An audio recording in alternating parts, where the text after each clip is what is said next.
My name is Mubin Sheikh. I'm a former extremist and supporter of the Taliban and Al-Qaeda. I was involved with White Aryan Resistance. I was a skinhead organizer. When I was at university, I was recruited by an Islamist organization, Hizb ut-Tahrir. My name is Devontae Magic, and I was a recruiter for the Bloods.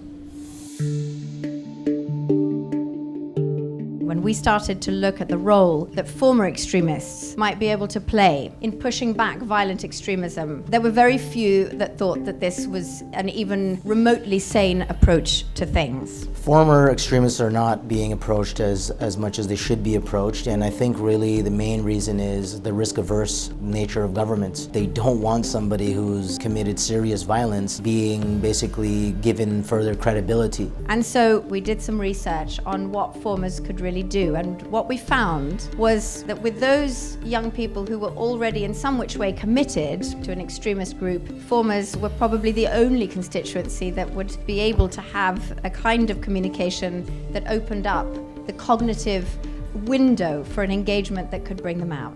It's important to have formers included in the conversation because I don't think anyone else understands truly what it's like to be an extremist. We can speak to people in a way that government and other bodies can't. The fact that I was previously involved with a radical Islamist group helps me understand why individuals join, what the push factors are, what the pull factors are, and also helps me understand the ideology that attracts it. The work I do now is based around an organization called Serve to Unite, which is a service learning and global engagement organization to cultivate identities of humanity and peacemakers amongst youth. The work I do now revolves around meeting young female individuals, people who've tried to leave the country to join ISIS, and offer basically an understanding ear so that they can speak openly with me. I also started working with Magician Without Borders. I'm a magician myself, so I found that through entertaining and teaching magic, going down to places like El Salvador, which is plagued basically with gangs, and teaching them magic and teaching them how to be on stage and have confidence. An event like this is important because it highlights the work that we do, and I know that there's